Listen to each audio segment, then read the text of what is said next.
How you doing, folks, and welcome to another edition of the DadBodBible. Real men talk, where I get to chat to guys that I have an interest in, and I have a feeling that I've got something to say that's worth listening to. Today, I've got a guy I've known for quite a long time, Yannick Magee. He's an ex-professional MMA fighter, more into Muay Thai actually, but over the last little number of years, he's got big into nutrition, and he has made cutting weight a technical science as opposed to just hit and miss that most MMA fighters do. So, Yannick, how are you keeping, mate? Not so bad. How are you? I'm good. I haven't seen you in a long, long time. How's life? I sat there for 5 minutes ago. You just missed Yannick making balls up of trying to... Oh, that was a disaster trying to get this set up. So, Yannick, listen, you've been involved in MMA for how long now? Or were involved in pretty much from when 2006 probably, when I started really getting not so much into MMA, more so training martial arts. We were doing the amateur grappling stuff and all that back then, and then more so get into MMA properly from 2009, I suppose, for a few years anyway. You were a big Muay Thai, weren't you? You were bigger than Muay Thai. Well, initially I actually started with Wing Chun first with Paul Devaney. So I was doing it for a couple of years, and then Sebastian came along. So I started doing jiu-jitsu with him, and then was MMA, but I was actually fighting MMA more than it was Muay Thai. I was training Muay Thai. People thought I'd done more Muay Thai, but I actually didn't really do much Muay Thai fights at all. I trained more Muay Thai when I was in Thailand while I was there training for MMA fights. But yeah, it was more MMA at the start, and then kind of switched a wee bit to Thai after that then. Okay, I thought actually you were Muay Thai there. No, me absolutely shite at Muay Thai too. It's like anyone that does Muay Thai has to have something lacking in their mind. Oh, same with MMA as well. I think anybody that does any sort of combat sport, there's definitely something not right there. Like. I think with MMA, you can sort of like limit the damage you take. If someone's really chopping you, you can at least grab them, grapple, and sort of stifle their attacks. But see when someone's just going head, low kick, low kick, and you're just legs being chopped or your calves being chopped, it destroys your soul. It's like, I know. And funny enough, that's kind of the reason I switched to Muay Thai. So there must be something wrong with me, because I was doing MMA. My last MMA fight, that happened to me. Like, everybody's talking about calf kicks now. I fought Conor Mulholland, I think it was like 2011, 2012, and he kicked the legs clean off me, kicked the calves off me, and I hadn't a clue how to check or anything, and all I could do was think about taking him to the ground rather than stand there and take a beating. And I was like, fuck this, I need to go to Muay Thai and actually learn how to stand up and take a hiding instead of rushing to take somebody down. I remember Davey Patterson hit me my first calf kick ever, because he was hitting me. I was training with my mate Gary Flack, and he was Muay Thai, and I was getting good at checking. I could handle it. It was hurting, but I could handle it. And I was checking Davey's kicks, and then the next week came in, and I thought he was going to kick, and he just hit me this unmerciful calf kick. And I remember just looking at him, and like as if like, what the fuck did you do that for? The pain was just, it was insane. Oh, I never felt anything like it. But after my fight with Conor Mulholland, I couldn't walk for 2 days. I went to the hospital and all to get x-ray. I thought my leg was broken. Did you watch the last couple of UFCs? There was a Muay Thai, there was a UFC fight there, and the two of them just chopped each other's legs for 3 rounds, and it was just calf after calf. I was like going, what the fuck? It's brutal. So they're all throwing calf kicks now. It's a big thing. Even in sparring. Even to go to sparring, we were doing a wee bit of sparring there a while ago, and everybody's throwing calf kicks now. Like, everybody. That's the new trend. I wouldn't want to get this in the calves to take that type of shit. I just wouldn't fight anymore. No, fuck that. Yeah, that's pretty much what happened to me, man.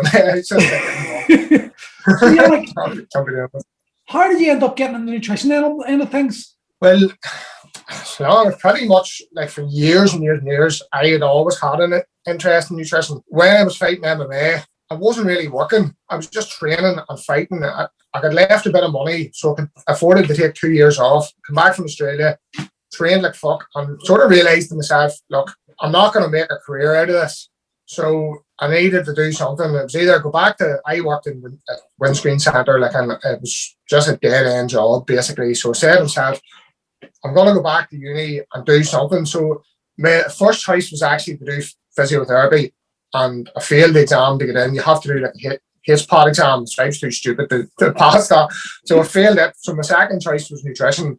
And by just default, I was always interested in, by default, I ended up doing a nutrition degree. And the only reason I wanted to do a degree was to get a sort of better job. But then once I got into the degree and started doing it, I sort of fell in love with it and ended up just really, really getting big into it. So just done it for 4 years.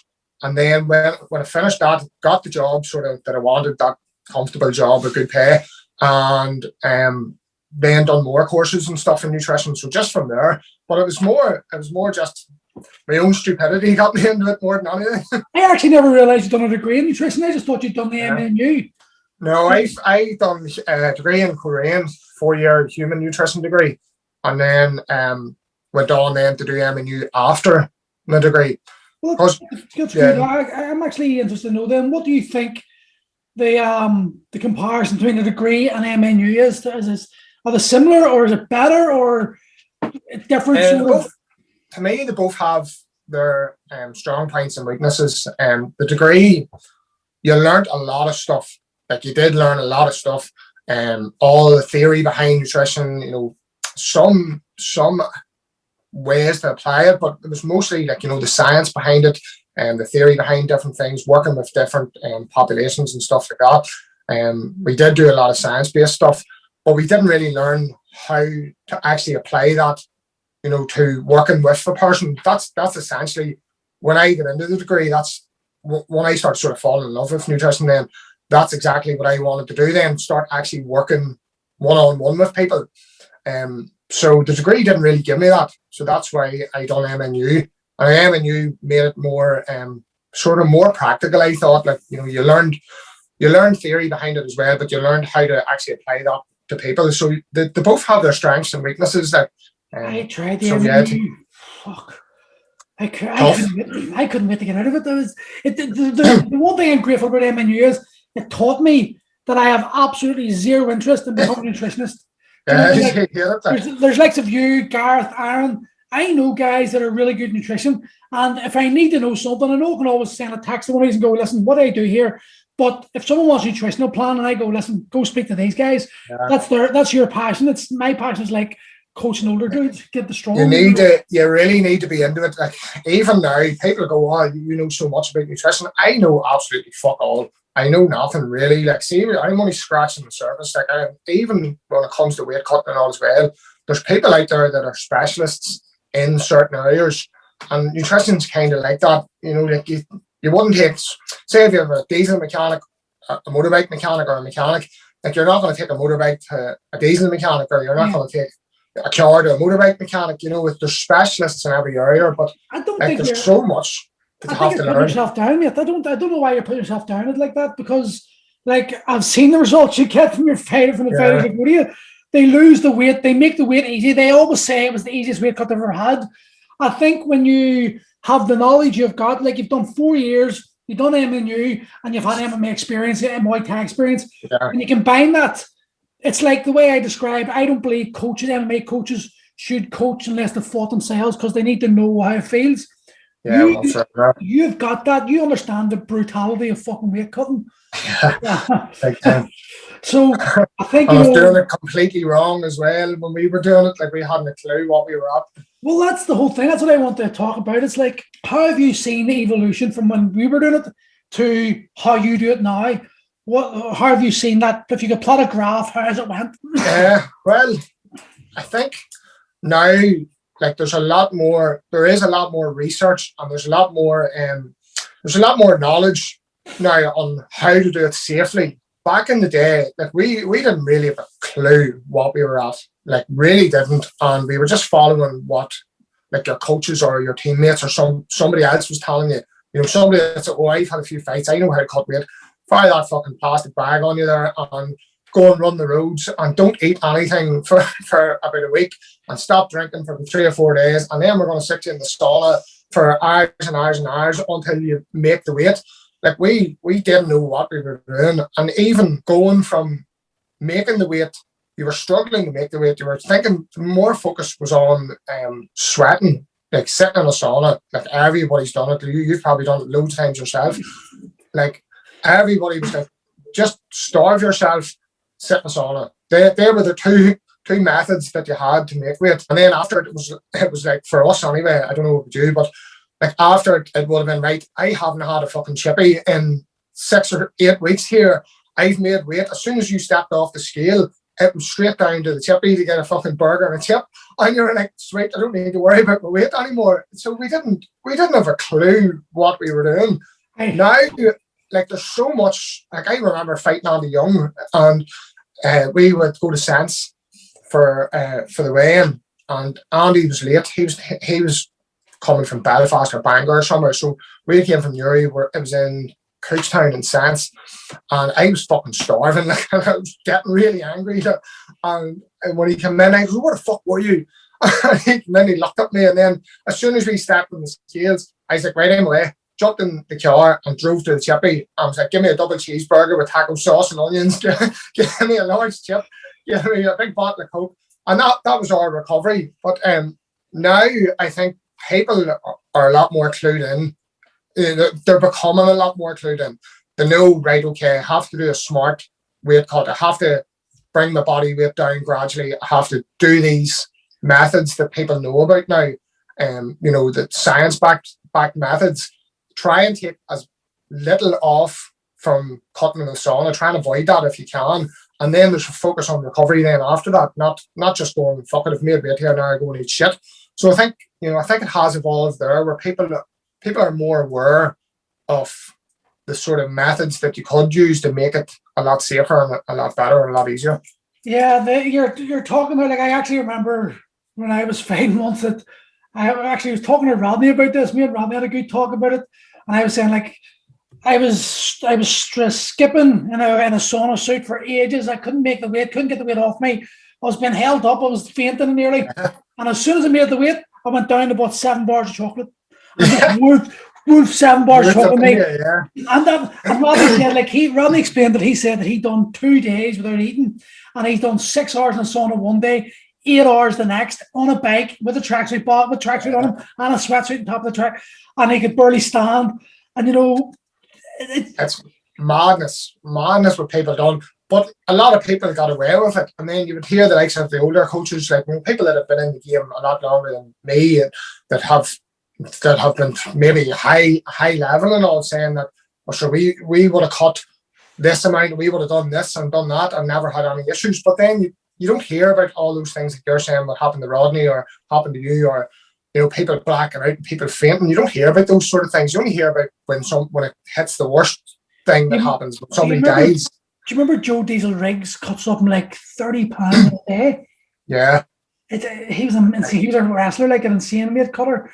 And I think there needs to be, in my opinion, definitely there needs to be more weight classes, because this, like, I was never ever for when I owned Friday Academy Ireland. Liam was a big weight cutter. I was anti-weight cutting. I always believe you should be walking about your own weight, because simply your energy levels, But then you were battling against someone who was like Liam, who was starting at 100 kilo and cutting to 77 kilo, and then walking into the cage at 95 again.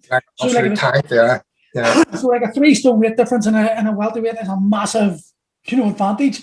So where do you stand on the weight cutting, like the extreme weight cutting? What do you say to if I walked up to you and I was one of those extreme weight cutters, how would you change my mindset towards like eating more and cutting the weight gradually, as opposed to, like, just staying as big as possible and then draining it all out of you over the last week, water loading and all that stuff? Yeah, well, I would always try and just sort of assess where the person is, like where their weight is at the minute, what we can take off from a gradual diet. Now, not starving them into the ground where they're surviving on maybe 1,000 calories, 1,500 calories, doing that, like in around 0.5 to 1% of their body weight per week. So we'd look and see pretty much how much time they have to diet down, and then see what we can take from body fat and from like a proper safe diet that's not going to affect their training. And then I'd look at the end and see, right, what can we use? What strategies can we use that is going to like reduce the amount of weight they have to cut at the end? Like, I wouldn't really try and take anywhere over 10% of their body weight in the final week. Like, people have come to me and been like, I have a fight in, and even recently one of the boys came to me and he was like, I have a fight, I think it was to be in Clan Wars, and I can't remember exactly the weight. I think he was something like 89 and he was looking to fight at 77 or something like that in welterweight. And he was like, I've got 4 weeks. And I just said to him, I said, look, you can do it, but you'll not be doing it with me because it's not safe. You're going to end up putting yourself through absolute hell in training with no food. You're going to be doing a massive weight cut at the end where you're going to put yourself at risk, and your performance is probably going to be smashed in the fight. So it's not even worth your while. So if somebody does generally come with a massive amount to cut, I just try and talk them out of it, to be honest, and tell them to take a sort of smarter approach where they're, gradually cutting down in time to get them down to a lower weight, lower walk around weight, and then cut a smaller amount at the end. That's what I do. So someone, let's take your example there. Someone walks into 89 kilos, he wants to fight at 77, that's 12 kilo. What type of time frame would you like to work with them? What's the ideal time frame for them to work out for you? 12 weeks, 16 weeks, 8 weeks? It depends. Like, I'm shit for miles. I usually need a calculator to figure everything out. It would depend. So say somebody's 89, it would depend on pretty much how lean they are at 89. If they're carrying a lot of body fat, and it depends where their diet is at the minute. So if they're eating a lot of shit, they're carrying a lot of weight, then there's room there to take that weight off. If they have a lot of body fat there, if they're coming to me at 89 and they're lean and, they're in pretty good shape, you don't really have that fat there to take down. So the weight that you're going to be taking off acutely will be, their glycogen, their fiber, all those sort of things. But to diet them down, you're probably looking at losing muscle mass. So somebody like that, I would be saying to try and fight at a heavier weight class. So it just depends on the person. Depends where they're at with their diet. Depends where they're at with their body composition, what you have to work with. So it varies from person to person. You can't really give out like a generic sort of. Yeah. It was one of what you just said something there that I'm interested in talking about. Loss of muscle mass. So obviously, when you're going to cut weight, you're going to lose some muscle mass. I'm assuming that's correct. You can't really prevent that, or can you? Depends. It depends. There's a lot of depends in this world. There's so much depends. Like, there's no absolutes in nutrition. That's the thing. If anybody ever tells you like this is the way it is, they're usually full of shit. It depends. Like, how much of a deficit are you putting the person in to get them down in weight? Where are you set the protein at? What sort of training they're going to be doing? Are they going to be, like, normally MMA fighters, combat sport fighters do mad, crazy amount of training, and they do crazy diets. Usually the two of those things come together. They're trying to get their weight down, but they're trying to train like fuck as well at the same time. So they're reducing calories and increasing their output. So then you're going to run into maybe more of a chance of losing muscle mass. Even if they're setting a protein high, say 2 grams per kilogram or something. I think that's what's in the papers for MMA, for combat sports athletes, around 2 grams per kilogram. Even if you're setting protein that high, if you're cutting calories way down and you're training like mad, the chances of losing muscle mass is going to be greater. If you're in a smaller deficit and you're gradually bringing your weight down and your training loads maybe not as high, you're taking kind of recovery deloads and maybe refeeds and stuff like that throughout your camp, then the chance of losing muscle mass could be a lot less. Again, it depends person by person, but you ideally don't want to be losing much muscle mass at all. That's where your strength comes from, that's where your power comes from, and you need to keep that. And so what about then carb content? Because obviously, carbohydrates, I know they're demonized, but if you're a fighter, you need energy, and obviously most of the energy you're going to get is from carbs, I'm assuming. So how do they go about, what's the, because we all know, like, reduction in protein, reduction in fats and all that stuff, but how do you go about reducing your carbohydrates in a safe way that's going to allow you to maintain, like, your MMA training, your weight training, your cardio training, and still drop weight but still have enough energy to maintain these type of training sessions throughout the camp?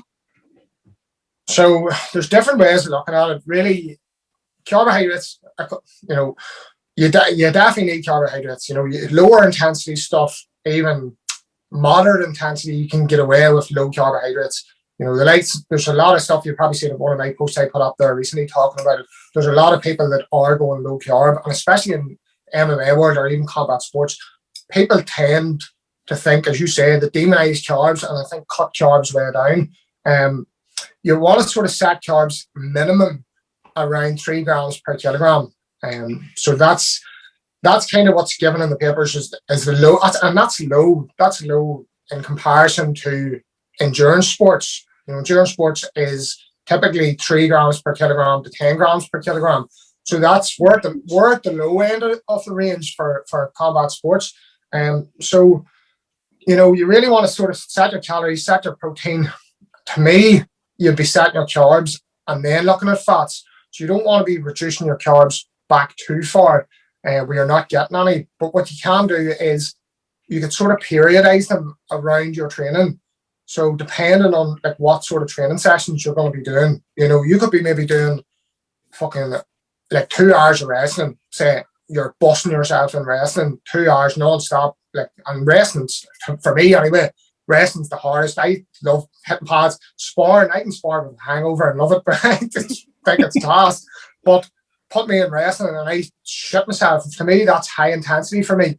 For somebody else, maybe not, but you can periodize your carbs pretty much. Like if you have a high intensity workout, then you can structure your carbs around that high intensity training session so that you're feeding that training session. If you've maybe got like a skill-based thing, or you're doing flow rolling or stuff like that, technique, or just like a Muay Thai technique class or something like that, where there's not such a demand for carbohydrates, you could pull them down there and reduce your carbs there. So you can sort of play about with it depending on what way your sessions are to set it up to keep your carbs, keep pretty much like if you're trying to lose weight, your calories are going to be low. You want to set your protein. Carbs is going to be up or down depending on where your calories are at. If you have more calories to play with, you've obviously got more room for carbohydrates. If you're trying to cut more weight and you have less calories to play with, then you're going to have less room for your carbs. So you could sort of structure it around your training like that, rather than just being high carb all the time or low carb all the time, so that you're kind of getting, you know, you're getting the benefit of the carbs for the training, but you're also reducing calories where and when you can. And even on rest days, I suppose, as well, you could cut them back maybe altogether. And then by doing that, you're getting your calories lower as well. So it takes a wee bit of playing about depending on you know what people are doing. And take it like, do you have repeat customers, shall we say, in the fight game? Once you've taken them through one weight cut, do you sort of know how their body works, or can they fluctuate? Is weight cutting something like even the individual could have a different response the next weight cut, or do you find that like it's once you've sorted out their principles, their sort of method, it's easy to do the next time around and repeatable? Yeah, well, it depends. Like it depends. I try and sort of track. So say if I have somebody on, I track their descent, their week by week. If we're looking at their weight dropping, I'll track everything, track their performance, all those sorts of things, just how they're feeling, their stress, their energy levels, and all those sorts of things. And then we compare them per camp. So, you know, we can maybe say, and again, it depends on what's going on, if their camp changes, if their training changes. But if their training's kind of in around the same, you can sort of almost expect it to be similar each time. You know, there might be things change, their training could change, they could be starting at a heavier weight this time. You know, it just could be something else going on. But generally you do sort of see, right, okay, we know around the last couple of weeks, we were at this weight the last time, we would expect to be sort of falling within this range by doing similar methods. The last week, you tend to, you know, it tends to be very similar for people. Like in my experience anyway, you know, some people maybe will drop more at the start of the week, but some people the last couple of days you'll see a bigger drop. So I try and track that and just see if there's a trend in that, or if we're seeing similar things all the time. So then we can sort of say, right, okay, we're kind of on track here. We know what happened the last time. But in saying that too, you know, people do say that the more weight cuts you do, the harder it gets. So there is that, you know, it depends on what the person does after the weight cut as well. if they're smashing their metabolism way down and they're starving themselves for camps, and then they're just going back and rebounding, and they're ending up like a higher weight, they kind of potentially messing themselves up as such. So then the next time their body's a wee bit more resistant to the weight loss, so it really doesn't want to let go of it this time. So it can make it harder. It just depends on the person really too. What about metabolic damage? I hear a lot about this, and I actually know nothing about metabolic damage. But even from outside of the fight industry, you've got these extreme, like 4-week, 6-week programs. How do you see them? How do you know what you're suffering metabolic damage? Is there any telltale signs? And is there any way you can change that or help fight against it? Well, the metabolic damage, the term itself, I think it was Liam Norton or somebody like that a long time ago termed that. But it's your metabolism actually doesn't get damaged. It adapts basically to what you're doing. So you have like metabolic adaptation or adaptive thermogenesis. So basically, when you're reducing your body weight, when you're sort of reducing your calories, and going into a diet for a long period of time, your body starts adapting to that. So you have sort of down regulation of different things, and your resting metabolic rate down regulates. So like it'll down regulate, thyroid hormones down regulate, testosterone starts to drop. Your body, like you've improved metabolic or mitochondrial efficiency. So your body's actually more efficient at producing the energy that it needs. So it doesn't really need to take as much energy from its stores to produce the same amount of ATP. So there's all these different things, like leptin drops, ghrelin goes up, hunger hormones, there's appetite dysregulation, all these different things going on. It does happen with people, and we don't know like if repeat weight cuts is making it worse each time, but it definitely does happen with people where, say, their metabolic rate has slowed way down, and then when they go back to a higher calorie intake, they're now in a massive surplus. So, so somebody texts me, they're now in a massive surplus. So, that rebound, likely to rebound. So that's, something that can happen. And you can see like people's energy levels dropping, their their non-exercise activity starts to go through the floor. Like, like, do you ever like diet loads for a fight or diet for... I've never dieted in my life. yeah. Well, see, like, you look at somebody there that's shredded, like, and the diet way down to that, like 9 times out of 10, that person's going to end up just sitting about, not wanting to do anything. They're going to be their energy levels are going to be through the floor, and not even their energy for the training, their energy for just moving around generally. Hunger is going to go through the roof. They're going to be starving. They're going to be thinking about food a lot more. Their sleep's going to be disturbed. They're going to start waking up in the middle of the night more because their body's trying to wake them up to tell them to go and get food. And, there's all these different things going on. And it definitely 100% does happen when you start getting leaner and you start losing so much weight. To stop that from happening, you could do things like there is things like refeeds where you can do strategic refeeds where you're maybe trying to reduce, that from happening. Diet breaks, there was studies that showed that a diet break, taking a couple of weeks off or a week off at maintenance level might stop this. But I think there was another one recently come out, and it was in athletes, and it showed that it had no effect. But definitely refeeds is something that I tend to try and get ways to do it. But see, trying to tell an MMA fighter to go and eat a load of fucking carbs and eat loads of food when they're worrying about their weight going down week by week by week, it's a hard thing. You need to build up that trust for them to be able to say, right, okay, I'm going to trust you here, that this is all part of the process. But the likes of the refeeds is something that I would use a lot for fighters to try and get them to sort of reduce all those adaptations that are going on. I think that's a bit of a long-winded answer. No, that's all right. It's good to know. I like to know these things. I like to know these things myself. When you're doing fighters, do you have they have to have specific foods, or are you more of it doesn't matter, because they're actually training for a certain goal, not like just a keep fitter who just wants to lose a few pounds where they can chop and choose their foods depending on their calorie intake.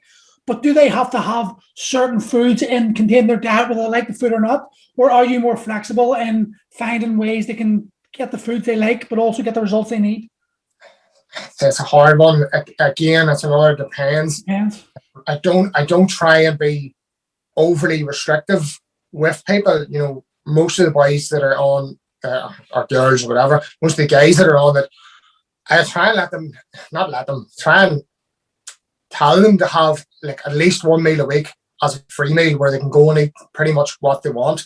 I don't try and say, right, you need to eat this because this is the food that you need to eat. And if they don't like it, fuck them. I don't care. You have to eat this. You know, they can be flexible in that respect where their choices of food can be varied. But when it comes to, you know, the approach of flexible dieting, as what a lot of people know, you can lose weight by eating shit and going to takeaways and doing that. I do try and avoid that. I try and make sure that they're getting the majority of their food from like whole foods and from lean proteins and healthy fats and stuff like that. Because of the benefits, the health benefits as well, but the satiety benefits, the protein benefits of having that protein in there, and even, you know, the high volume foods, you can eat a lot of food for a lot less calories if you choose the right foods. But if somebody's just trying to cut weight and you're saying, look here, flexible dieting, only worry about hitting 2,000 calories, and you can go and eat pretty much what you want. You can go and eat cheeseburgers or chips or taco chips or whatever it was that we were eating. That's going to make life so much harder for them, in my opinion, because not only are they going to have a lot less volume of food and end up with loads of calories. You know, you eat a burger and a chip, that's going to probably take up a majority of your calories for the day. It's also going to be harder to control that, in my opinion. You know, if you're giving somebody high-fat foods, highly palatable foods, high sugary type foods, then to control that calorie intake, especially when they're going through loads of stress already for cutting weight and training and all that sort of thing, it's going to be a lot harder on them.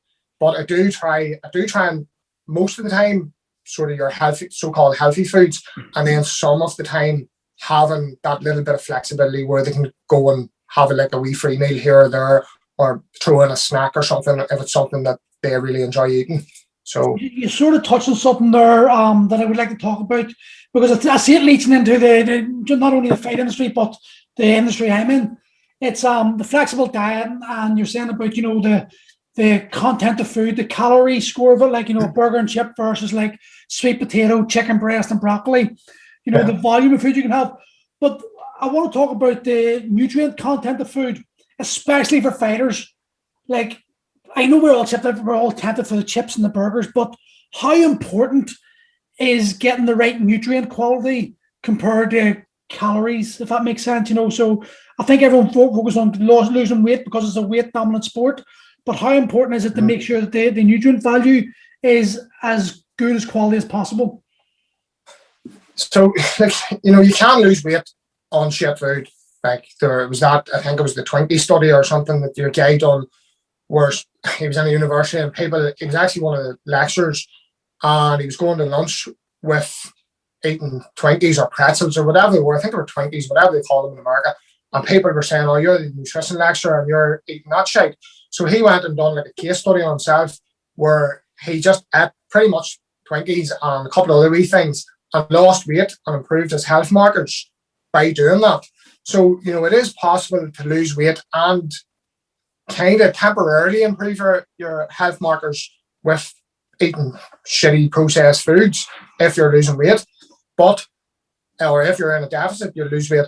But like, I think for your body to run optimally, you definitely do need to have, you know, you need to be taking in proper nutrients. You need to be eating healthy foods. You need to be getting your vitamins, your minerals, adequate amounts of protein, you know, adequate amounts of healthy fats, and then your carbohydrates, obviously, for your training. So it is, in my opinion, very important. Not only, you know, it's important both are important. Getting your calories in and hitting your calorie targets is important, obviously, for the weight loss and for your energy levels for training. But I definitely do think the quality of the diet is near enough as important as the amount of calories that you're getting. You know, what about the hierarchy, like the macro hierarchy for fighters? Is it fats is more important than carbs? Is carbs more important than protein? Is protein more important than fats? What way do you scale the carbs, fats, and proteins? First off, I would say total energy intake is going to be more important than anything. So making sure that you have enough energy for what you're doing. You know, if you're in, there's energy availability. So if you're in a low energy availability state, which a lot of fighters tend to be throughout camps, you know, if you're not getting enough energy in there, your training could be affected. Come the end of the camp towards the weight cut, a load of bad things can start happening if you don't have enough energy in there. So energy would be first, making sure that the person has enough energy for their training. Sorry to interrupt you, but what would be the bad things? Hey, a load of bad things. What type of things are you talking about? Well, see, there's some. So you have, if you hear of the female athlete triad, do you ever hear of it? No. So they would have thought if you're in a low energy availability state, so energy availability is pretty much your energy intake, take away your energy, exercise energy expenditure divided by your fat-free mass. So it's pretty much how much energy you have left after doing your exercise for your normal metabolic processes or your normal bodily processes. Bodily process, that sounds like you're pissing yourself, shitting yourself or something.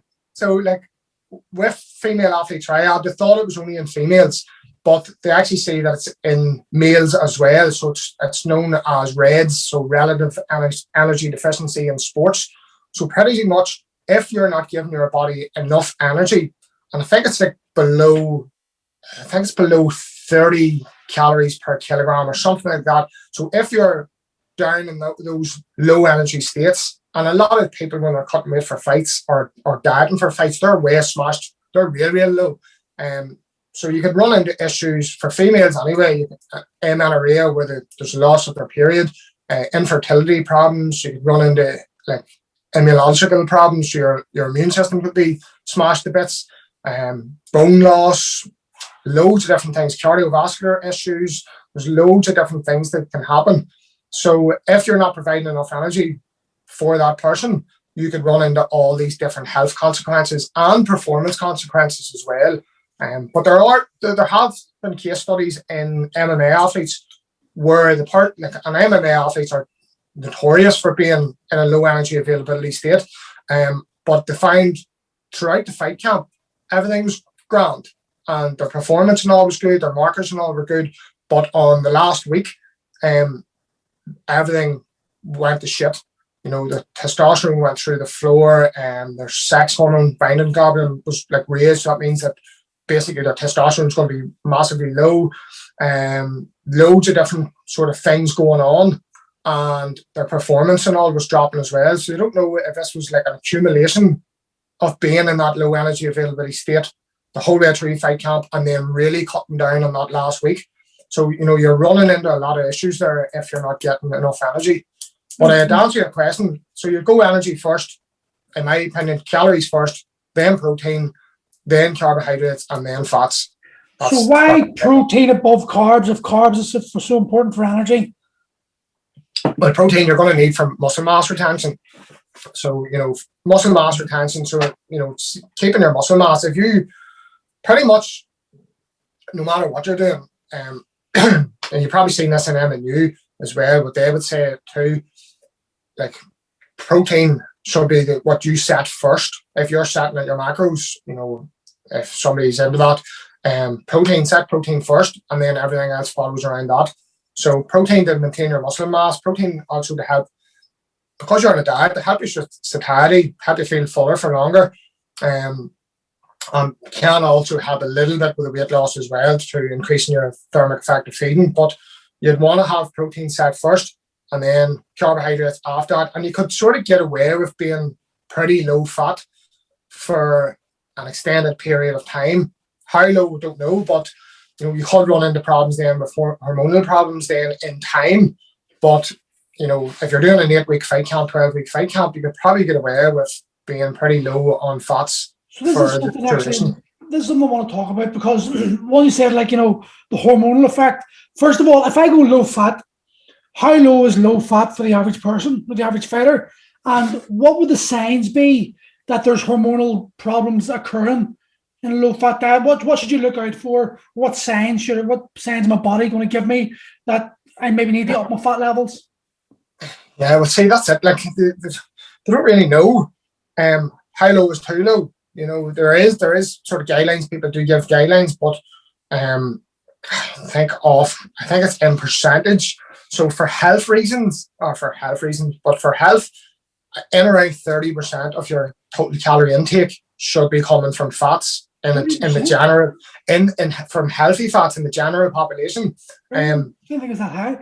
You could get away with 5% of your calories, but like, I don't think anybody knows how low you can go for how long. Some populations eat very little fats, and some populations eat pretty much most of their diet from high fat foods. So it depends. Some of the things that would happen on these sort of accompany calorie restriction as well, or severe calorie restriction, is a massive drop in your testosterone. So like, you would see somebody that just maybe, like, I was talking to a client there recently, and he's trying to get to like as low. He's not a fighter, but he's always had this goal in his life where he wanted to hit 70 kilos. And when he came to me first, I think he was like 86, and he's sitting at 76 now. And he still has this in his head that he just wants to see 70 for some reason. He's 40 years of age, and he's always said to himself, I want to see 70. So I was talking to him, and he's this week stressed to the max. And this is coming from calorie restriction, but he's stressed to the max and all these other things going on, sleep's disturbed. But one of the things that I asked him, he thought being a nosy fucker, asking him this, and I was like, how's the sex drive? And he was like, to be totally honest with you, he says, I haven't thought about having sex with any woman in about 12 weeks. He says, it's just got completely gone. So libido just gone, completely shot. And that's definitely one sign that, there are these hormonal issues going on. There are other things as well, stress issues, cortisol could be raised, and all these different things, sleep disturbed. But from a low fat testosterone type thing, you'd be looking at sex drive. Sex drive would be through the floor, really. What about female fighters? Would they be the same? Would they have low sex drives, or would that affect them? Happens as well, and then amenorrhea, where they're missing their periods. So female fighters or athletes can see where their period just stops completely, due to being in that low energy availability state. Now, it's not so much common just from the low fats; it's more from the low energy as well, I think.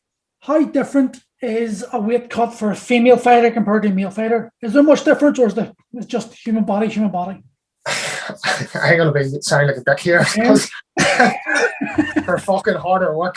I'm not here. The old joke saying, are the harder work because they're women, or the harder work because they're biologically made up differently, and it's harder for them to lose the weight and make weight? Generally, I don't work with females as much anymore, because I have bad experiences, and not that you can't help them. It's just so much harder, and like, they go through, obviously they're going through their cycle and all as well, so their weight's going to fluctuate as well. And women have this ingrained thing where they're so focused on their weight as well. And then when you get a fighter coming in there too, and the obsession around weight, and even the hormonal issues, halfway through their cycle, they're going to start retaining water, and around at the end of their cycle, they're going to start retaining water.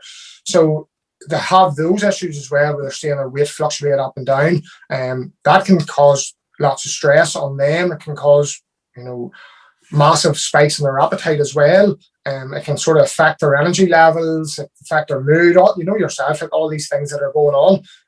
So you do sort of have to approach it in a different way. You have to you can't just go, right, you're going to diet for 12 weeks at these calorie amounts, and I'm going to just keep cutting the calories to get you to weight. Men are easy. You'll see men's weight pretty much going down week by week. Women will be up and down all over the place, and you kind of sort of have to adapt the diet to suit them as well. If they're in a certain stage of their cycle, then they're going to be maybe more prone to storing body fat, or more insulin resistant at a certain stage of their cycle. So you're going to have to sort of change their diet around to suit. So it is, it is harder. They're so complex. Like Lyle McDonald has a book there on female fat loss, and I think I looked at it about 2 or 3 times, and I was just like, fuck this. This is so confusing. Like, and someday I'll sit down and I'll read it, but it's, they're very complex, like when it comes to it. So if a young MMA fighter approaches you now, he can't afford to pay you, but he's hungry, and he wants it. He literally is in a position where he just hasn't got the money to pay you, and he asks you for some principles, some sort of guidelines. What would be your 3 big takeaways for him? Like, what does he need to do?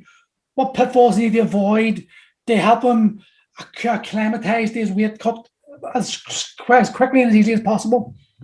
So, I suppose probably first off, like, educate themselves. I'd probably direct them to places where they can pick up information. Like, people do write to me a lot and ask me stuff, and I'm well open to it. And if they ask me questions, I'll help them.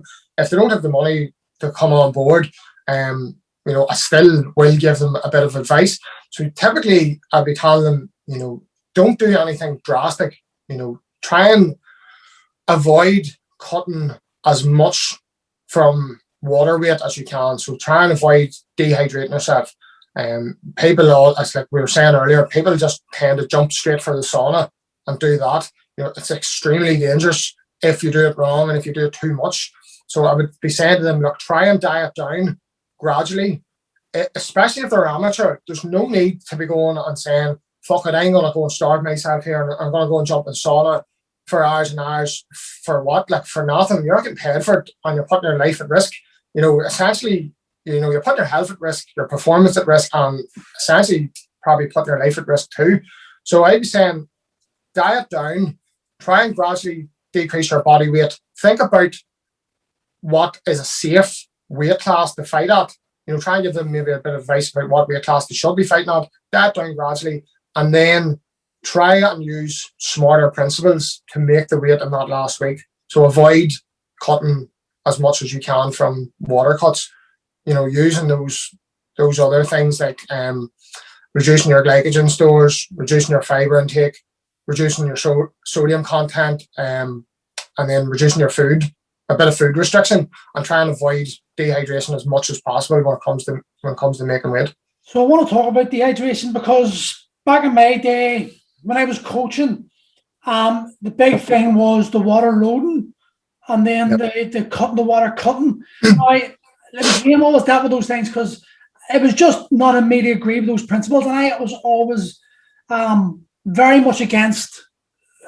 For me, I didn't understand it, but intrinsically I knew it was like, this is not good for you. Your brain needs fluid around the thing, so to absorb the punches. And if you're going in to a fight with reduced water intake around the brain, then obviously concussion is going to be a lot higher.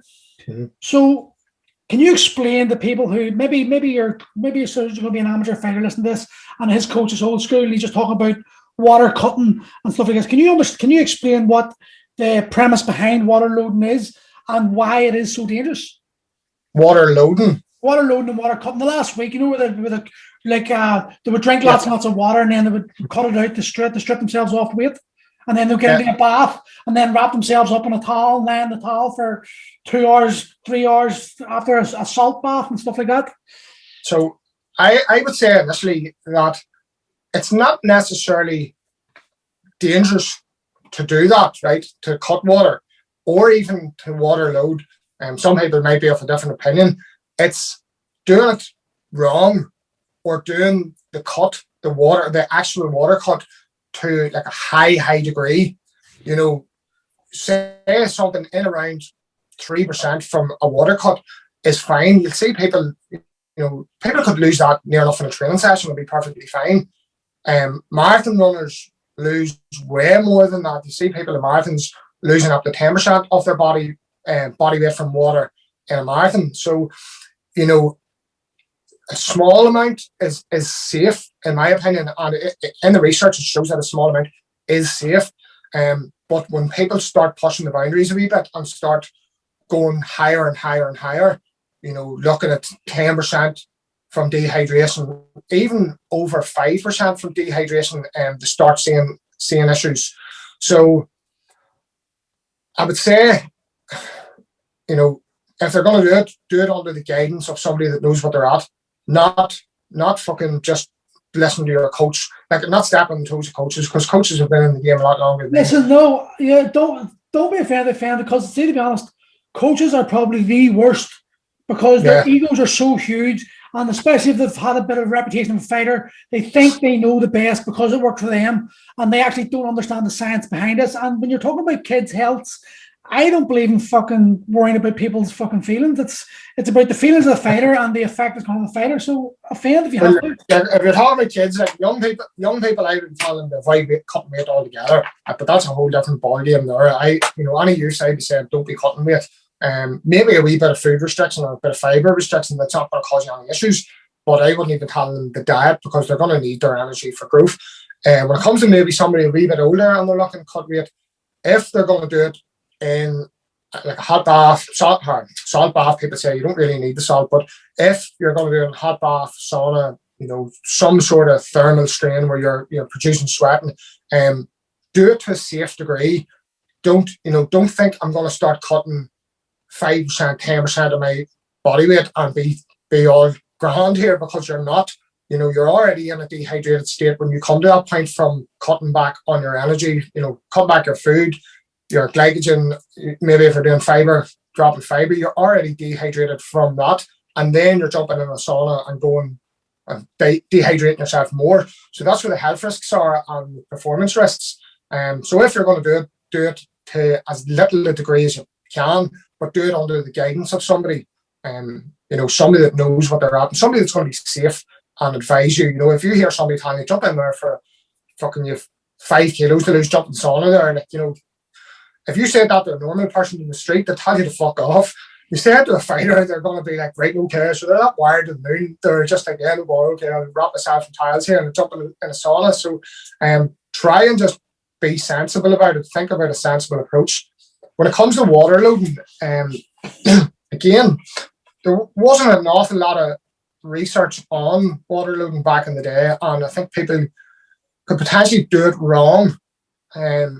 There has been 2 studies that I know of anyway by Reed Reel in Australia, and both of those studies, they got the fighters to water load. So basically 3 or 4 days, I think 3 days of a load, 1 day of a restriction, and they've done performance tests as well, and they've done like all sorts of blood markers and stuff like that, and they saw that yes, they did lose more weight than the control group that didn't do the water load, and they didn't see any health issues. So I think if somebody's going to water load, do it under the guidance of somebody that knows what they're at. You know, people, when I get the boys to water load, I make sure that they're cutting their sodium those couple of days before the fight, but I make sure that they're drinking the water throughout the space of the day. So where you run into issues with the water load is if you're taking on too much water too quickly, then you're at risk of hyponatremia. So basically, you're basically just overloading your body with water, and you're decreasing the sodium concentration in your blood. So then you're running into serious issues there. You can end up with swelling of water in the brain. You can end up like basically in a coma, and you can die. You know, so those sort of things. I don't fancy that. Like, but if you're gradually taking in your water throughout the day, and you're not just swamping it down as much as you can, or if you get 6 liters to drink here, fucking are fired into me. That's where you run into issues. If you're gradually drinking it during the day, and if you're going to the toilet, if you're pissing it out, then it seems to me it's not as dangerous as some people might lead you to believe. What do you mean if you're pissing it out? Would you not be pissing it out? So what can happen as well, the risk of hyponatremia is if it's like hypervolemic hyponatremia, it's called. So basically, if you're taking in loads of excess water and your excretion of urine isn't sort of matching what you're taking in, then that's when everything starts going wrong. That's when your cells start swelling. You can have swelling in the brain and all those sort of things. So, if you see a fighter maybe that's saying, if somebody's waterloading and they go, I'm not pissing, then you go, right, stop straight away, stop waterloading, because there's something wrong. But if they're pissing, if they're going to the toilet and they're sipping on it during the day, waterloading's not, it's not that bad in my opinion. But again, I wouldn't be doing it unless somebody is there guiding you, because that's where things go wrong, is when people haven't a clue what they're doing and they're just telling people. They read it maybe in a fucking article on Google and they're just like, right here, look, here's what we're going to do this. But haven't looked into it and haven't looked into what they need to do, what they need to look for, or how to actually do it properly. So, and I want to talk about, because these are things I'm trying to get knowledge from you myself, because I don't have a clue about that type of shit, even though I've been fucking in the game 20 years. Sodium, what's the sodium and fiber? What's the importance of sodium and fiber in the weight cut? Why cut the fiber down? Why cut sodium? Or what's the story with all that? So sodium first. So basically, sodium will attract water. So if what some people will do, let's say, for bodybuilders would do this as well, probably try and cut their salt out, try and dry out and stuff. But what can happen is if you do that too soon, your body will actually start to try and retain. It's trying to stay at a balance. All the time. So if you start cutting sodium too soon, your body will basically start trying to reabsorb as much sodium to maintain that balance. So then with that sodium, you're going to draw in water. So what you're trying to do is the last couple of days is basically drop the salt in your foods. So cut your sodium down a little bit so that the water you'll sort of free up the water basically to come out, so that your body's not retaining the water. And you're trying to do this kind of at the last minute before your body basically catches on what you're at and starts to reabsorb it. So by doing that, by decreasing that sodium in those last couple of days, you're basically freeing up more water to come out of your system. So again, that is dehydrating you. And this is where the problem is. People say, oh, you're only dehydrated in the sauna, but you didn't. You dehydrated with reducing your glycogen. You dehydrated now by dropping your sodium and your fiber. You're dehydrating there because, pretty much a lot of fibers bound to water. So once you're taking that out, you're losing water there as well. So the importance of dropping the sodium in the last couple of days is just to allow that extra bit of water to come out. And the fiber, if you eat high fiber foods, they're pretty much non-digestible. So you have this build-up of residue in your gut. And what happens is, like, you stand on the scale, you could see maybe... No, lost your phone there. Turn it off. That's all right. I didn't know how to put it in airplane mode there. So, me and technology, I haven't a fucking clue how to use that. If you're eating high fiber diet, then there's a build-up of residue in your gut from those fibers, basically non-digestible carbohydrates. So that builds up in your gut because your body's not really breaking it down as much, and that's added weight. So reducing that for a couple of days before you weigh in is allowing what's there to pass through, and the food that you're eating behind that isn't really going to build up in the gut. So then you're kind of reducing your body weight there as well by doing that. Okay, so now I'm going to sound stupid because I should know this, but I don't. I thought high fiber was important to stay regular. Yeah, no, definitely. That's why you don't want to do it too soon as well. But it's very, very safe to do for a couple of days. A low fiber diet for a few days isn't going to be an issue. Obviously you need fiber for health, for staying regular and for whatever else, but you're not cutting fiber out completely. You're only just manipulating your diet that bit by reducing the fiber so that you're getting a wee bit of weight loss. And one thing what people will do, and again, it depends on somebody's diet beforehand. If somebody's not eating a high fiber diet, you don't have that there to take off. So you can't go, cut your fiber, but I don't fucking eat fiber. And you're like, right, okay, what do we do now? Cut your carbs, but I don't eat carbs. So you have to sort of see what way the person's diet is. But with the fiber, what a lot of people might do is start eating sort of healthier foods after the cut. And if they have reduced their fiber and put fiber back in, then they're going to maybe run into gut issues and things like that. So you sort of just keep the fiber out for a couple of days before and until after the fight. And then obviously you definitely need to put back in for your health reasons. We're talking about the gut there. What about the gut biome and the healthy bacteria? How important a role does that gut bacteria play in helping guys lose weight? So, like, if they're eating shitty foods, processed foods, I take it the gut biome they're going to have is going to be a lot different to someone who's eating like mainly vegetables and healthy options.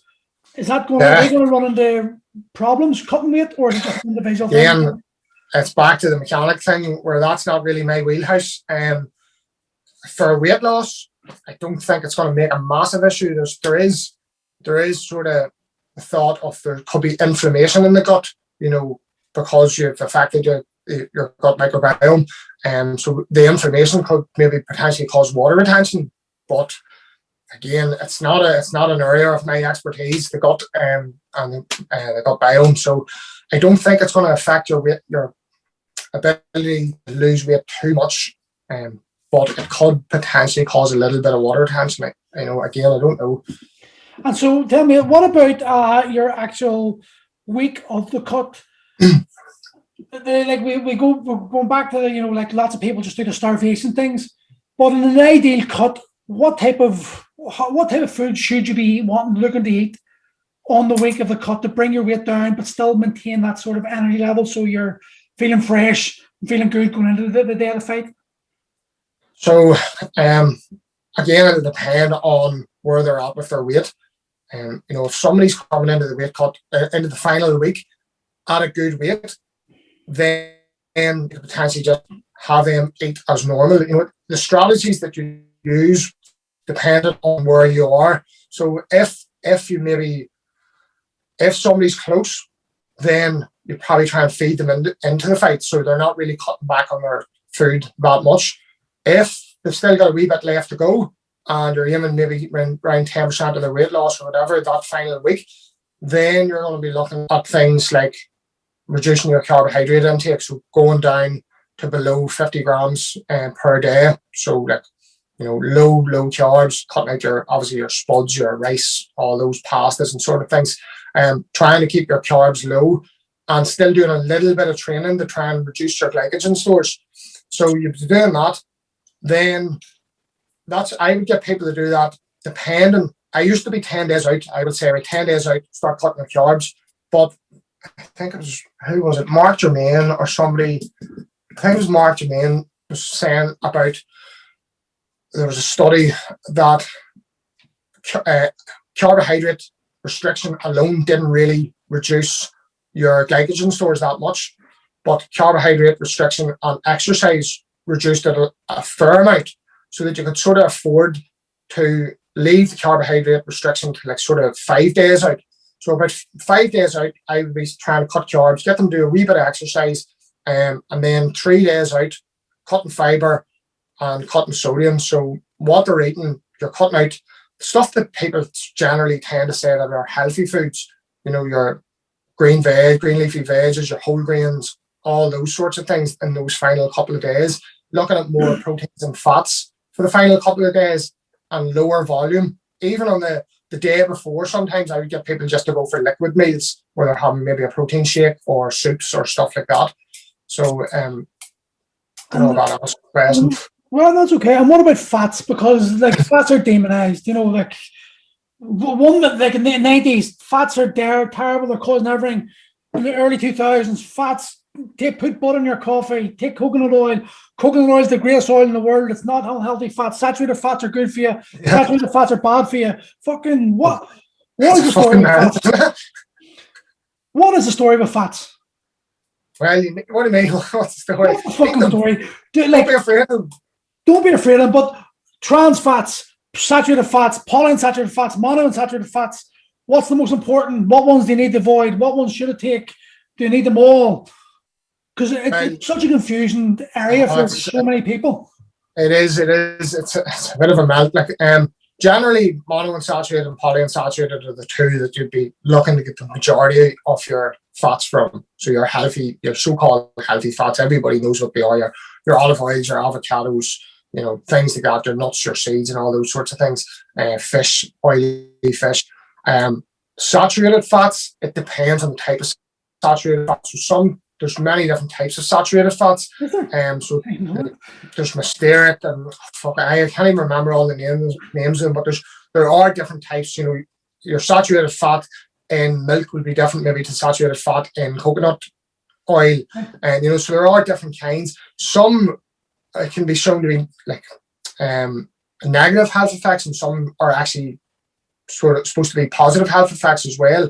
So saturated fats are demonized as well, but they're maybe not all bad really. Like, you know, majority of your fats, monounsaturated and polyunsaturated, unsaturated, polyunsaturated, saturated fats to a degree you can have. Trans fats are the big body in the room. They're the ones that I would be saying to people, you know, try and sort of avoid. They're your deep fried foods, your processed things, you know, your cakes, your sweets, all those sort of things.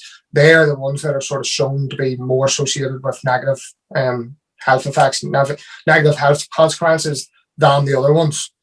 So trans fats are bad. Not all fats are bad, really. But it all comes down to the fact a gram of fat, no matter what type of fat, is still 9 calories, isn't it? In around, yeah. So it's like, so regardless of how healthy the fat is, if your goal is weight loss, you've got to be careful, obviously, on the amount of fat you take in, because it's like 2.5 times or 2.2 times higher than carbs and proteins. Yeah. It's such a confusing area. Like sometimes I go to myself, what am I telling them to do? Is it right to tell them that? Because you know, you read a study, you read something, and then fucking you go on somewhere else and you read the exact same. Some other website says something different. Yeah. Well, this is it. Same with all studies. You know, if you look at one study, there's pretty much a majority of the time there'd be a study that would counteract that study. So you have to sort of look at the bulk of the research and what it all says. So yeah, it's a very confusing area. So even with me, like, I'd be reading stuff and I'd be going, what the fuck? Like, that just completely blows out what I thought. And, you know, but you have to be willing to go, right, okay, this is what I thought at the time because this is what the research said at the time. And if it changes, it changes. And then hold your hands up and go, right, okay, that was wrong, but this is right now. So again, then you look like a dick, but you have to be willing to sort of move with it and be. I'm not talking absolutes. Like, just say, yeah, this could be this, or this might be this, or this potentially will be this. So it's a fucking mess. I found myself putting on weight doing MNU because I was so stressed. I was eating stuff. I was ordering Domino's pizza just to try to listen to the seminars because they were so confusing to me. They were so long, like, as well. Like, and Martin McDonald likes to rant as well. He knows it. There's no doubt the guy knows his stuff.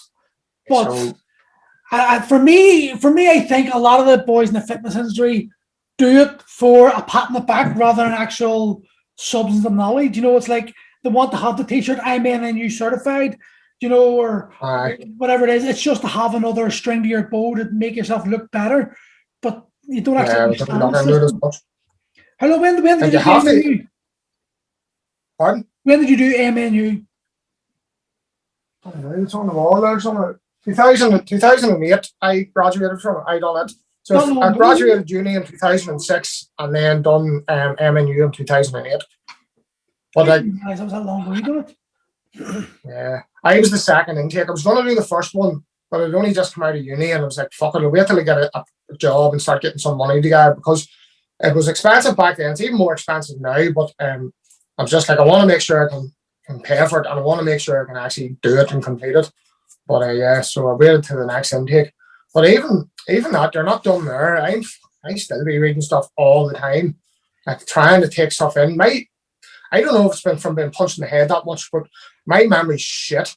And like, I could be saying stuff now on this here that's probably wrong. I'm trying to get it out of the brain sometimes. So I have to continually read the same thing over and over and over again before it sort of stays in there. That's not a bad thing though, mate. You know, reinforcing the thought and reinforcing the information is actually good. Yeah. You know, did you find the MNU help a lot with the MMA fighters, or was it more generalist? Well, there is a module for weight making sports in it. Yeah, it definitely did. Yeah, no, it helped to an extent. It helped to know how to apply, you know, all those different things. It definitely did help. Yeah, because when I came out of uni, like, I knew all this theory, but I had no clue. If somebody asked me to do their nutrition for them, I wouldn't have had it. I'd have been like, I have no clue, because we didn't do case studies or anything like that, really. We did on maybe somebody that had clinical conditions, but not general weight loss or general fitness and sports. So, yeah, I know it definitely did have. That's a wee bit worrying, actually, when you say that, because, like, it's like I've seen a lot of dietitians in NHS and they're obese, and I'm going themselves, but they are, and I'm going like, why are you giving advice to people when you're actually one of your own clients? Yeah, well, I think that's a bit worrying. So that's from my opinion.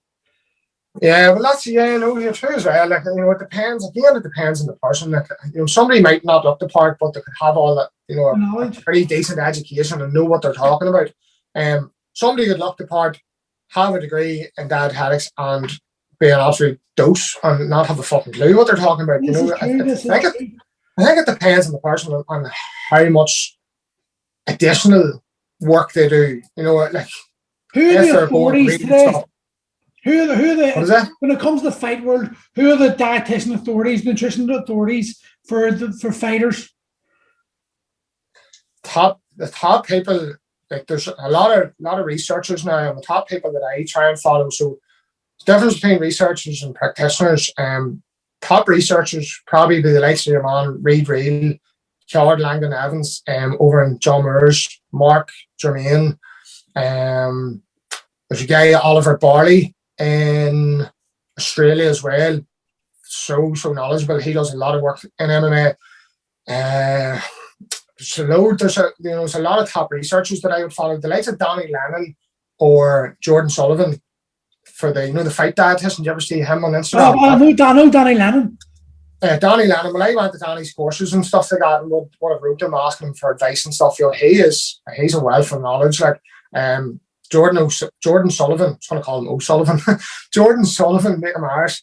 Jordan Sullivan, the fight dietitian, what he doesn't know is unreal. Like, he is, to me, he would be the go-to person. Like, he's talking about actually doing a course at some stage, and when he does it, like, I definitely be doing it. Like, he's next level when it comes to actually weight cutting and being a practitioner and weight cutting. I take it wouldn't be for the average guy. His type of course, it would be you'd have to have a firm grasp of knowledge before you would think of his stuff. I'm hoping you don't have to have a degree in dietetics, because most of the people that he takes on as interns are all dietitians. So I don't have a degree in dietetics, so I'm hoping if it does come up. Okay, so stop there a wee second. You went to the university and done a degree in what then? Nutrition. So what's there's a difference. What's the difference? Human nutrition. Well, I done human nutrition, so that's basically more so towards research, public health nutrition, all that sort of stuff, and sports nutrition and all as well. The dietetics, I was in lectures before them, but dietitians, they do more like of a clinical based thing where they're based in a hospital or in a clinical setting. Okay. So they're a recognised profession as such. Anybody can call themselves a nutritionist. Not everybody can call themselves a dietitian. So they're more like what would you call it? It's a controlled title as such, or something like that. So that's what you would call it, like, a recognised title. So I didn't realise a nutritionist, you could just call yourself a nutritionist. And much, anybody can do it. Yeah. Okay, so I'm Paul Murray Nutrition now. Paul Murray, the new nutritionist. Take this podcast, watch it back, and you can fucking be a nutritionist. Well, here, I'll finish off with this one wee topic, because seeing everyone slagging the life out of me because I've went like 95% vegetarian now. Murray, the mad meat Murray's now vegetarian. Oh, wow. Limitations for vegetarian fighters, because vegan fighters are becoming very popular. Is there, like, I watched that, What the Health? Oh, that was shite.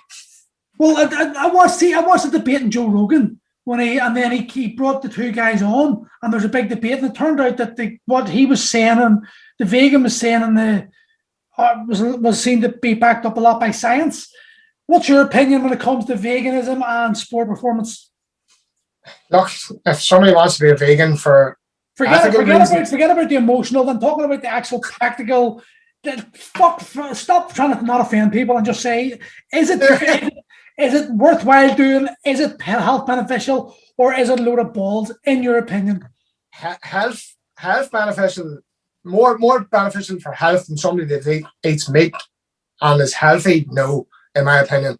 If somebody's a health-seeking individual and they eat animal products, then they're going to be just about as healthy as a vegan. Like, I have a friend that's pretty sure he's vegan. He's either vegan or vegetarian anyway. He doesn't eat meat. He wouldn't be full-on vegan, but he eats fucking curry chips with cheese all day long. That's what he eats for his lunch and work all the time. So that's not healthy. So just because you're a vegan or a vegetarian doesn't make somebody healthy. So if they're health-seeking and they eat meat, they can be healthy. When it comes to sports, there's a lot of people shit all over vegans and say, oh, you can't perform at your best because you're a vegan, and you're not going to have any muscle mass because you're a vegan, all this sort of stuff. And to me, I think that's all a load of balls, to be honest. If it's going to be harder for somebody if they're vegan, but if their diet's set up right, and if they know how to set their diet up right, then, you know, you can just be as what I call it, as good at sports, I'm just going to say, Sure. as, you know, have as good performance and as good muscle mass as somebody that eats meat. What are your protein options if you're vegan? Chickpeas? Look, I hate. See, if you're on at the minute, and she was supposed to be fighting Cage Legacy, and she was a vegan, and again, don't usually take on women, and I don't take on vegans, and I fucking took on one that is a vegan woman. That's a female vegan, and see, trying to program for her, it wrecked my head. So that I have a friend who's a vegan chef, and I actually wrote to her. She's a professional vegan chef, and I wrote to her for advice on foods, and it was an absolute melt, and even she was struggling. Protein wise, like, but this girl didn't eat certain foods. She didn't like to cook. She didn't like to do this. She didn't like to do that. But no, she's fine. She's actually come around it. She's done really well. She's pretty much on weight for the fight, and then the fucking show get cancelled. But what do you call it for protein? Lentils, chickpeas, I don't know, spirulina, all those sorts of things. Typically, what people look like. Pea protein, hemp protein. You know, you can buy blends now, protein blends. You can get vegan yogurts, all that sort of shit. Like, really, to me, it's not for me. Like, I love it. Do you think it's a fad, or do you think it's a fad that's been sort of highlighted because, you know, the Bill Gates of the world wants us not eating meat, and it seems to be like an agenda. Let's push the vegan. Like, I just watched Seaspiracy, and like, I eat fish, but see, after watching that, there's like, fuck. Now I'm going to have to just catch my own fish. I want to know. So if you watch Nightmare on Elm Street, you probably wouldn't want to go to bed. You know? Like, what's your opinion on that, then? What's your opinion on? Do you know, like, they're selling a bias. Do you know what I mean? They have a biased opinion, so they're trying to push this, and they make it. The production is so fucking good on these things, and people watch them and they're like, holy shit, that's it. I'm done. I'm never eating meat again, or I'm never eating seafood again. Like, we watched that Seaspiracy thing on Saturday night, and my mum was like, that's it, I'm done, never eating fish. The next day, she had a fucking fish cake for her lunch. No, you know, really upset. What got to me was the butchering of the whales and the butchering of the dolphins. Yeah. And then it was like, see the salmon in the Scotland. And I was like, fuck. Look, I'm not saying all that stuff goes on. Yeah, definitely 100% goes on, but it is there to push this, you know, fucking shock factor and try and get people to go. My other question was like, how? I wonder what percent, because they're going to hone in on the fish that had the lice in their heads, but I was wondering, like, how many of those 10,000, 20,000 fish in that farm actually had lice? Were they all like that, or was it just like a small percentage? You know, yeah. So that was a question. But what was the last question I was going to ask you? That's it. So when it comes to meat, one of the reasons I wanted to give up meat was because the amount of antibiotics pumped into your cows and all this stuff. Obviously, we are what our food eats. Is that not true? Would there be an element of truth to that, or is that hype? Is that hyperbole? Is that like just bullshit? Or it depends. Like, you know, people saying about hormones and antibiotics and, you know, whatever passing through into the meat. Like, they're all tested. Do you know what I mean? There's trace amounts that are allowed to be in things, and there's trace amounts of things that will be in your general food. You know, there's fucking arsenic in apples or whatever. So it's not at a level that's going to be dangerous. it might be there, but it might be at an actual level that's not actually going to cause any issues. So, like, passing into the food, I think it's a well-regulated industry. I think the food has to be tested. They're not just going to start putting out. Like, I work for Big Pharma. I work in a fucking Norbrook, which is a pharmaceutical company, scumbag pharma company. That's what people would call them. But see how strict they are about what goes into the products, how strict we are with testing the products, how if something looks, if we don't even sign a date right on a bit of paper, you get in shit for it. Do you know what I mean? So it's a really, really tightly regulated industry, the veterinary industry and the meat industry. So I think a lot of it is blown out of proportion. Like, even the likes of your hormones passing into the thing, if that was the case, you wouldn't have to inject hormones. Do you know what I mean? If you're saying it's going into the thing, it's not going to pass through our stomach and go into our system. Our stomach acid's going to destroy that straight away. So, if you're taking testosterone, if somebody's wanting to take testosterone, they have to inject it into the bloodstream. You can't eat tablets of it because your liver and your stomach's going to destroy it. So it's not really going to get into your system, even if it is there, in my opinion, anyway. So give me 2 seconds. I have to end this without this dog's going to shit himself. Hold on. Come on, right there. Dog was making that funny noise. It's like, fuck, he's going to have a shit here. I'll edit that bit out. So, yeah, lastly, the only reason I asked that question was because I have to admit that it's been short term. It's been 4.5 weeks. I've been vegetarian-ish. Still eating salmon that's wild caught. I've got wild deer in the freezer. I'm going to eat that. But I have felt genuinely better now. What I'm wondering is that just a short-term high, and am I going to have a crash in? I don't know. But at the moment, I have to say I'm feeling good about it. Depends where you went from before, though. Like, what? Sorry? It depends on where you were before. Do you know what I mean? I've had people go, I've turned vegan. And I said, yeah, but what were you doing before? And they were like, it's just eating shite all the time. Like, well, you've cleaned up your diet. If you cleaned up your diet and stuck a couple of eggs and meat in there, you might have felt a lot better as well. So that's what I've said to people. Actually, I've turned around and said, like, I literally was just eating meat.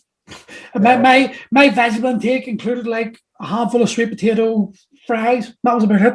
Everything else was just meat. So that's what I'm saying. Obviously, I'm going to feel better because I'm feeling my body food more nutritious food. So it's a natural. Like, one of the things that they say in MNU is that, what is it? Eat food, not too much, mostly plants. Do you know what I mean? So there's nobody saying that you shouldn't eat more plant food or plant-based foods. Do you know what I mean? You just answered my last. Well, didn't answer it properly, but what percentage of your food should be made plant-based compared to meat, in your opinion? No, again, it's hard. It's hard to say. I'm going to call you Yannick on the fence, Magee. That's what I'm I'm not even fancy kids. I don't know, just try and eat plenty of vegetables and eat plenty of whole grains. That's what I tend to tell people, fruit and veg, plenty of whole grains, loads of different variety of fruits and vegetables, and you're not really going to go wrong there. There's not really like a percentage of your plate should be this amount or percentage of your diet, but it just depends. Just eat food. Well, mate, we'll leave it there. That was actually really great advice. I actually learned a lot myself there. Thank you very much, mate. Before we go, where can people get a hold of you? If any fighters or anyone needs to get a hold of you, where can they get you? I'm the fuck off. I'm on a break. It's Easter. Stop torturing me. I'm too busy. I'm on Instagram. Just basically search Yannick McGee and I'll pop up. I'm sure if they want to get in touch, just send me a message. Brilliant, mate. But I thank you very much for that. I appreciate that. I learned a lot. It didn't go as bad as I thought. It was his first podcast. First podcast, yeah, we're doing. I swear to God, I've actually had to talk to him for about 3 hours every day just to get him built up for this. Yeah, I'm going to pull the plug on it. I appreciate that. Thank you very much for that. I'll speak to you soon, buddy. All right, thank you. Bye.